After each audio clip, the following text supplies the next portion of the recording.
हाँ जी स्वाद ये की पे कर दे हो ये उस्ताद जी अज असी गली दी जेह्ड़ी है ना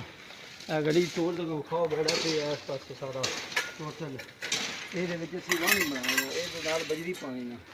ਇਹਦਾ ਲੈਵਲ ਕੱਢ ਕੇ ਵਾਹਣੀ ਦਾ ਜਿਹੜਾ ਉਹ ਢਾਲ ਦੇ ਵਿੱਚ ਵਾਹਣੀ ਬਣਾਉਣੀ ਹੈ ਆ ਸੂਤਰ ਬੰਨਿਆ ਜਿਹੜਾ ਹੁਣ ਚੈੱਕ ਕਰਾਂਗੇ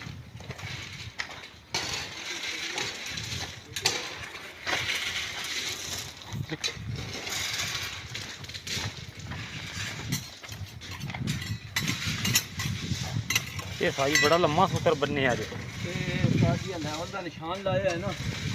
ਇਹ जा ਇਹ ਚੈੱਕ ਕਰਾਓ ਨਾ ਇੱਥੋਂ ਦਾ ਲੈਵਲ ਦਾ ਨਿਸ਼ਾਨ ਅਸੀਂ ਜੇ ਲਾਇਆ 19.5 ਇੰਚ ਬਸ ਮੈਚ ਕਰ ਰੱਖ ਦੇਣਾ ਉੱਥੇ ਰੱਖੀਏ 21 ਇੰਚ ਠੀਕ ਹੈ अच्छा ਤੇ ਇਹ ਗਲੀ ਵਿੱਚ ਪਾਉਣੀ ਹੈ ਬਜਰੀ ਠੀਕ गली नवी बनू है ਜੀ ਨਵੀਂ ਬਣੂ ਇਹਦੀ ਵਾਹਣੀ ਬਣਾ ਰਹੇ ਆ ਇਹਦਾ ਪਾਣੀ ਅਸੀਂ ਕੱਢਣਾ ਅੱਗੋਂ ਜਾਣਾ ਇੰਜ ਰੱਖਣਾ ਇਹਦੀ ਅਸੀਂ ਢਾਲ ਦੇ ਕੇ ਬਣਾ ਰਹੇ ਆ ਇਹਦੇ ਵਿੱਚ ਬਜਰੀ ਪਾਣੀ ਦਾ ਸੂਤਰ ਬੰਨਿਆ ਨਾ ਇਹ ਢਾਲ ਦੇ ਕੇ ਸੂਤਰ ਬਣ ਲਿਆ ਇੱਥੇ ਠੀਕ ਇਹ ਥੱਲੇ ਅਸੀਂ ਆ ਕੰਕਰੀਟ ਹੁਣ ਪਾਣੀ ਹੈ ਕੰਕਰੀਟ ਪਾ ਕੇ ਤੇ ਉੱਤੇ ਵਾਲ ਲਾਏ ਫਿਰ ठीक हो गया ਇਹ ਅਸੀਂ ਇਹਦਾ ਲੈਵਲ ਕੱਢ ਕੇ ਮੁਕੰਮਲ ਤਾਂ ਕਿ ਪਾਣੀ ਸਾਡਾ ਉੱਧਰ ਜਾਵੇ ਰੁਕੇ ਨਹੀਂ ठीक है